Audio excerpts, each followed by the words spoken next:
What's up guys, Steel Frodo here, and before we get into the review, I just wanted to say that I've launched t-shirts on teesprings.com. I have my own storefront. There's a couple different designs, some that fit the design of the channel, and something like this. This is the Steins Gate Steel Frodo design, and then I also have a Mob Psycho 100 Steel Frodo design. So if you guys want to go check that out, links in the description. And that's enough shameless plugging. Let's get into the review of Fairy Tail Final Season, Episode 7. Alright, so getting into the episode, this episode did actually quite a few things, one of which is proving that me watching the previews doesn't actually mean that I know everything that's going to happen in the next episode, or that it spoils things for me, because I thought that this episode was exclusively about Zeref, just a whole backstory episode on Zeref, and that was going to be it. But it actually was quite a lot more than that. So obviously at the beginning we did have a lot of backstory on Zeref, as he was, I guess, had a dream that rekindled some memories from his past, which was kind of interesting, though he was giving exposition to a lake, which was kind of weird. And so, that became my life's mission. But in his conversation with the lake, we learn, of course, about his curse, which we had kind of already known a bit about. We learn about his previous past, living in a very ancient period of time, it seems, and with that, he had lost his brother.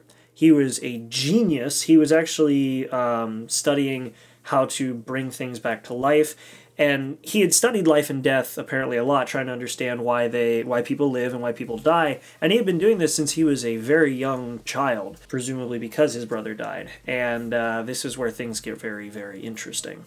So he's a genius. He's piecing together different things about life and death and how to revive people, which looked a lot like the design for the Tower of Heaven arc, which was kind of interesting, the whole spire of Etherion and things like that. So that was kind of neat to see that early idea kind of forming in ancient times, it seems. But yeah, he's had that idea for a while, and then Jalal acted on it, it seemed. I'm not really sure the tie between those two or anything like that, but maybe I'm missing something. You guys will probably let me know in the comments. Anyway, because of his constant studying of life and death and his attempts of tampering with the natural order of life and death, he was cursed by the god of, I believe, life, and by cursing him, he now cares about life, but by caring about life, it kills everybody, to the point where he literally killed every teacher and student in the academy that he was in. Like, God knows how many lives he took out in one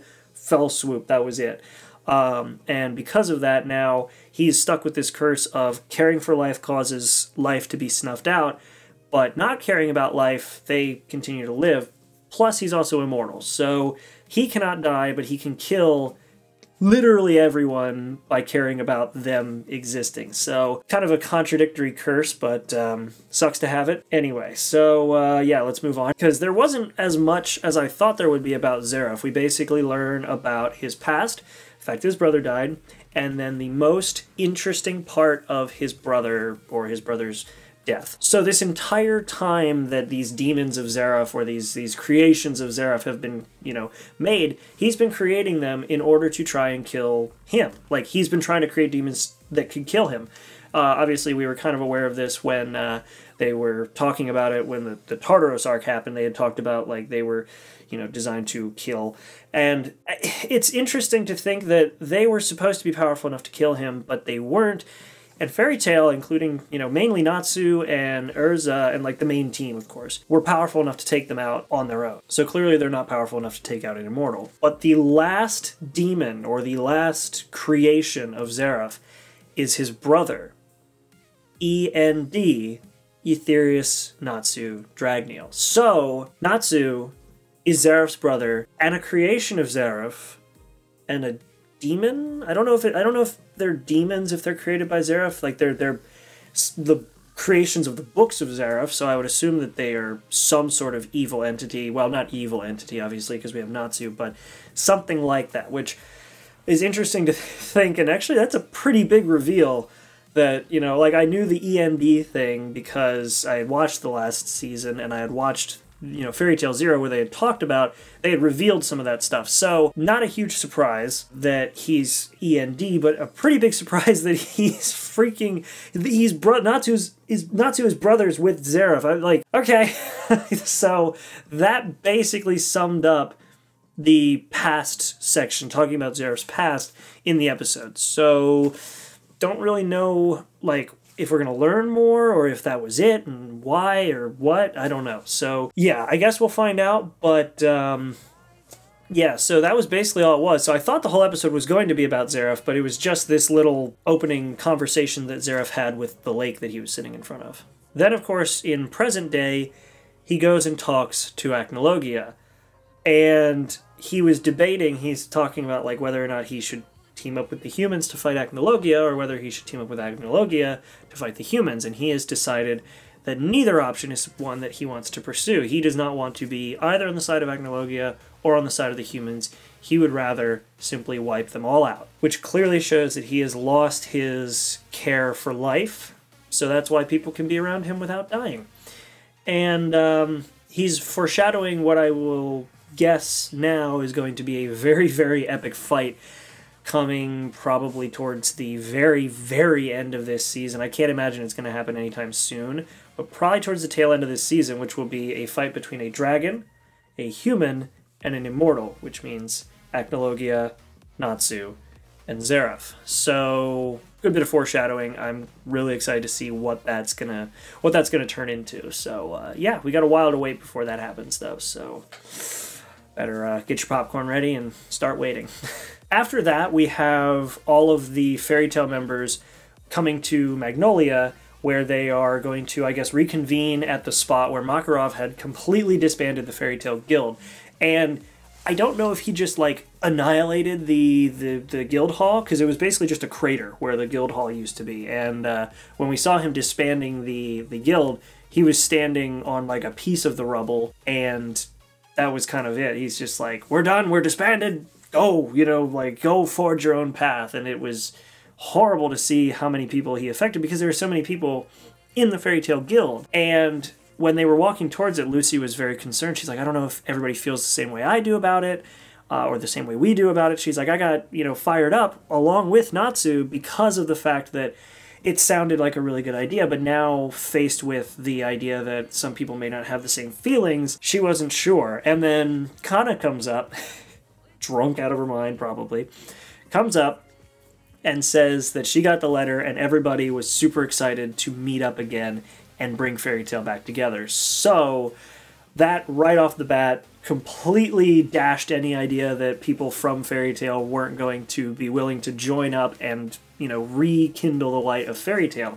And it was actually really epic to see. Like, I definitely got emotional. I mean, I get easily emotional with, you know, shows that I'm invested in, but Fairy Tail, 9 years of watching this show, I'm pretty invested, and it was so awesome to see all the characters coming together and rejoining, and they all have the same feeling. And like I said it earlier on in the episode, and then I think Kana said it again, where she's like, it's only been a year. Like, yeah, it's been a year of no Fairy Tail, but it's been just 1 year. Like, 365 days passing is a long time in a short span, but in a long term, like, we had a 7-year? Yeah, a 7-year gap at one point, and Fairy Tail, you know, came back and was super strong. So that 7-year gap versus the, you know, 1-year gap, that's nothing. So, of course, Fairy Tail's still willing to be, like, if they held together for 7 years, I think they're gonna, you know, be willing to come back together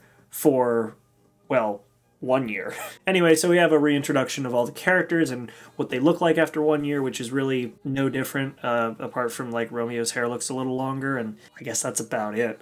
Everybody's pretty much the same. A couple different outfit designs, like Elfman and Mira's got the same clothes on, but anyway, yeah, it's basically all the same characters and same character designs. But I loved that moment because it was so awesome to see. Plus the music, like, I don't know if they're bringing back the old Fairy Tail music because of, like, this being the final season, but there's old Fairy Tail songs that I haven't heard since the original animation style. Like, 1 or 2 episodes ago, I think it was last episode or the episode before that, we heard the original Fairy Tail theme playing.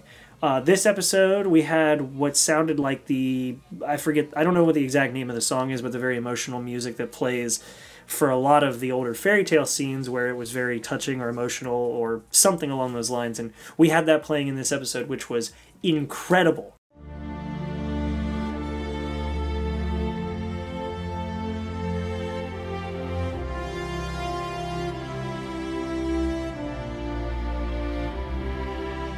So overall, this was a very touching episode. This was an extremely nice episode to see. I love this show with a passion, and this is the reason why. Episodes like this are why I stick with Fairy Tail, because yeah, some of the fights are cliche. Yeah, some of the parts of the anime are cliche in general, and they have some weak arcs. I'm willing to admit there are faults and flaws with the Fairy Tail series. I can't talk right now. I'm willing to admit that there are faults with the Fairy Tail series, but there are moments like this that, when they happen, are absolutely worth watching the show for the good and the bad. Because when the bad is bad, it's pretty bad. We've got like the Celestial Spirit arc. But when the good is good, it is really good. We have moments like this, or moments like the Grand Magic Games, or the Tartaros arc. So that's why I stick with this show and why I love it so much. And this episode is no exception. I love this episode, and I can't wait to watch more of it. So thank you guys very much for watching.